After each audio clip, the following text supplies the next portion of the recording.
नमस्कार। आज का टॉपिक है हैव के प्रयोग। हैव को ग्रामर में कितने तरीके से प्रयोग किया जा सकता है ये मैं आपके साथ डिस्कस करने जा रहा हूँ। बेसिकली हैव को मोटे तौर पे 3 तरह से प्रयोग किया जा सकता है, चौथा भी है, पांचवा भी है, वो एडवांस की बात है। हैव के प्रयोग, पहला हैव का प्रयोग है लिंकिंग वर्ब के रूप में। हैव को हम लिंकिंग वर्ब के रूप में प्रयोग करते हैं। कैसे? जब किसी वाक्य में हैव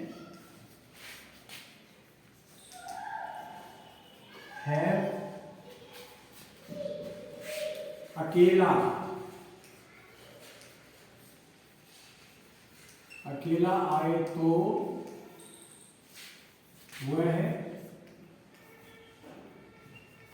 लिंकिंग वर्ब के रूप में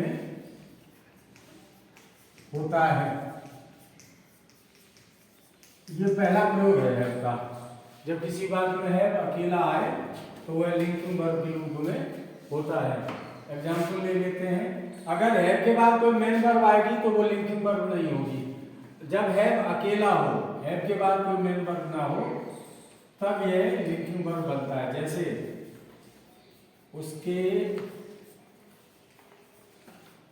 पास एक घोड़ा है। हैव के मूल रूप होते 3।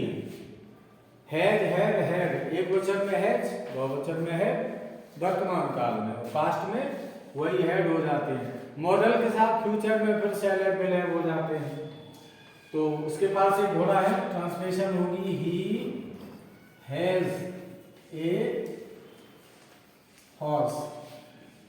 Subject verb complement. ऐसे ये जहां मैं सी लिखता हूं वहां सी का मतलब होता है कंप्लीमेंट। इसको आप अदर वर्ड भी कह सकते हैं, ये कोई अदर वर्ड है। उनके पास किताब नहीं है, निगेटिव। उनके पास किताब नहीं है तो निगेटिव स्ट्रक्चर होगा they have no book.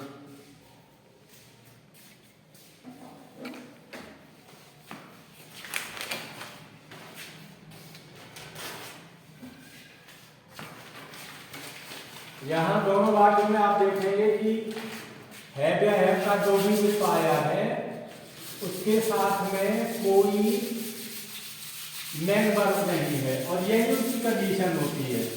Hindi में इसको बोलते हैं संयोजक क्रिया। जब कोई सहायक क्रिया किसी वाक्य में अकेली आ जाती है तो उसे संयोजक क्रिया या लिंकिंग वर्ब कहते हैं। अब हम इसके दूसरे प्रयोग में जाने से पहले कुछ उदाहरण और लेंगे तो दैट इट में भी क्लियर हो।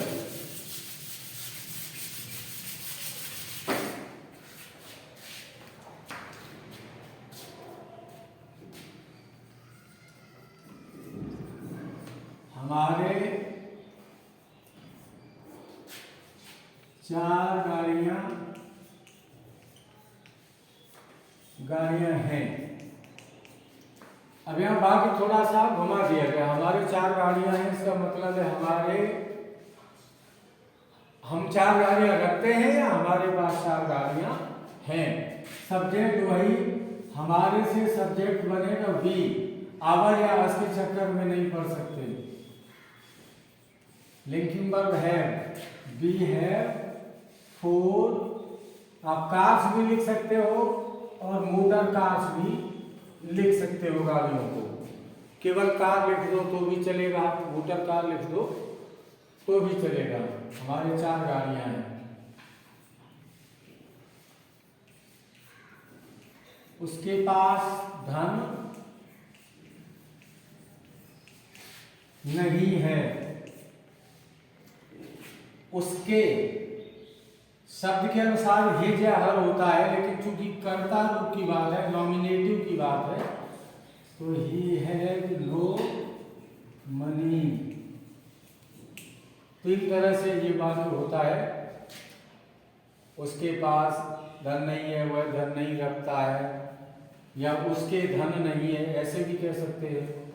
तो ये लिंकिंग वर्ब के रूप में इसका प्रयोग है। इसके बाद मैं आपको बताऊंगा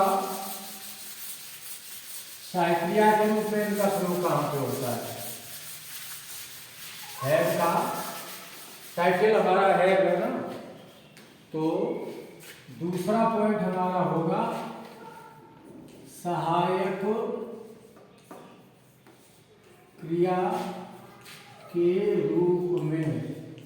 हैव का जो हम प्रयोग करते हैं वो सहायक क्रिया के रूप में भी होता है, तो इसको नोट करेंगे। प्रेजेंट परफेक्ट में, प्रेजेंट परफेक्ट टेंस में मेन वर्ब के साथ जब इसका प्रयोग होता है तब यह सहायक क्रिया बोली जाती है। एग्जाम्पल, उसने खाना खा लिया है, उसने खाना खा लिया है, तो ये हो जाएगा ही हैड, और वर्ब का थर्ड फॉर्म, इसको पार्टिसिपल फॉर्म भी बोलते हैं इसको, he has eaten the food. ये हैड इनके साथ जब वर्ब की थर्ड फॉर्म आती है, और उसी थर्ड फॉर्म को पार्टिसिपल फॉर्म भी बोला जाता है। पार्टिसिपल फॉर्म खासतौर से पास्ट का, पास्ट पार्टिसिपल फॉर्म जब भी कहा जाए पास्ट पार्टिसिपल, आप समझ लेना कि वर्ब के थर्ड फॉर्म की बात हो रही है।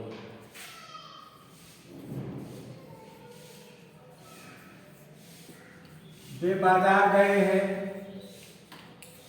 आ है, ई है, ए है, चुका है, चुकी है, चुके हैं, ये प्रेजेंट परफेक्ट की पहचान होती है। वे बाजार गए हैं, तो इसके लिए भी हमें सहायक क्रिया के रूप में हैव का प्रयोग करना पड़ेगा। They have gone to market, they have gone to market. Affirmative sentence है प्रेजेंट परफेक्ट का। ये ऐसे भी हो सकता था कि क्या तुमने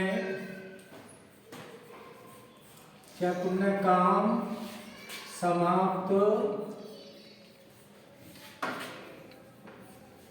कर लिया है,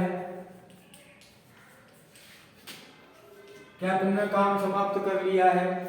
यहां पे जब हम देखते हैं तो ध्वनि हमें मिल रही है आ है, आ है, ई है, ए है, ये प्रेजेंट परफेक्ट की पहचान होती है। अब क्या पहले हो तो सहायक क्रिया पहले लगा दो,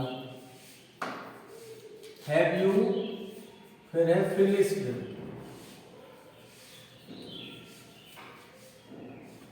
have you finished the work, काम, कार्य, have you finished the work.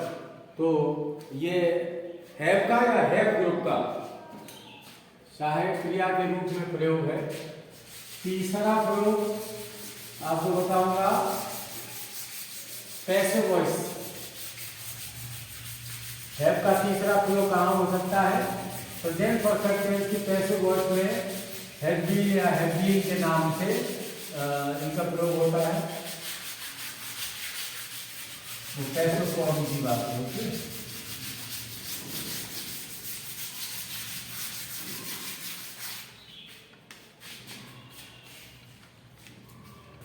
तो तीसरा प्रयोग है पैसिव वॉइस में। पैसिव वॉइस जब बनेगी प्रेजेंट परफेक्ट टेंस की, तो हैज बीन हैव बीन का प्रयोग सहायक क्रिया के रूप में किया जाएगा। ये इसका तीसरा और मेन प्रयोग है। इसके भी एग्जाम्पल लेंगे, जैसे है पतंग उड़ाई गई है, पतंग उड़ाई गई है। अब यहाँ पर उड़ाना के साथ ये गई है ये लगा हुआ है, जो कि जाना और गया जो क्रिया के साथ अतिरिक्त शब्दों के रूप में आता है तो वो पैसिव वॉइस का संकेत होता है। तो यहाँ पर ये बनेगा the kite has been flown, fly का third form. The kite has been, kite object है, ऑब्जेक्ट के साथ बेसिक स्ट्रक्चर होता है सेंटेंस का एसवीओ, और पैसिव वॉइस में हो जाता है ओबीएस, उल्टा कैची लग जाती है, सब्जेक्ट की जगह ऑब्जेक्ट और ऑब्जेक्ट की जगह subject. The kite has been फ्लाउन,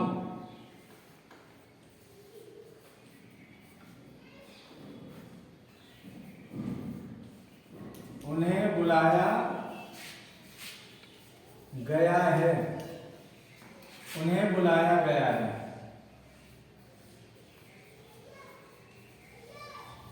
They have been called,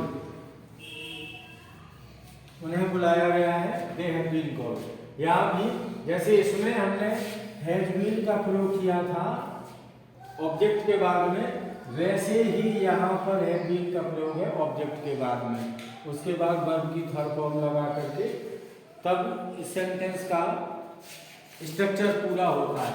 ठीक है, तो इसका एक नेगेटिव एक इंटरोगेटिव तो एग्जांपल और लेंगे।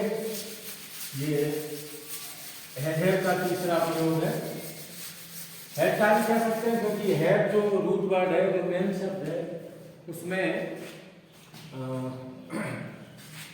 और सेंटेंस क्या तुम्हें अंग्रेजी पढ़ाई गई है। अब यहां पर देखा आपने, इसकी जो ध्वनि है वो ध्वनि है ई है, आ है, ई है, ए है। ये प्रेजेंट परफेक्ट की पहचान होती है। क्या तुम्हें अंग्रेजी पढ़ाई गई है, क्या आगे तो हैव आगे, हैव यू बीन। यहां देखिए साइक्रियों पे लग रहे थे हैव बीन, और कर्म यू का जब हम प्रयोग करेंगे तो हैव आगे बीन पीछे, इसी तरह लिखा जाता है। हेल्पिंग वर्ब में दो शब्द हैं तो इंटरोगेटिव स्ट्रक्चर पे एक शब्द आगे एक शब्द पीछे। Have you been taught, teach का third form taught English, have you been taught English, क्या तुम्हें अंग्रेजी पढ़ाई गई है।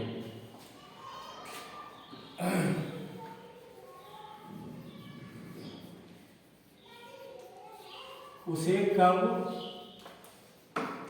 बुलाया गया है, ये इंटरोगेटिव भी है, इसमें कोई फर्क नहीं पड़ता एक्टिव वॉइस हो या पैसिव, क्वेश्चन वर्ड की जगह पे ही लगेगा।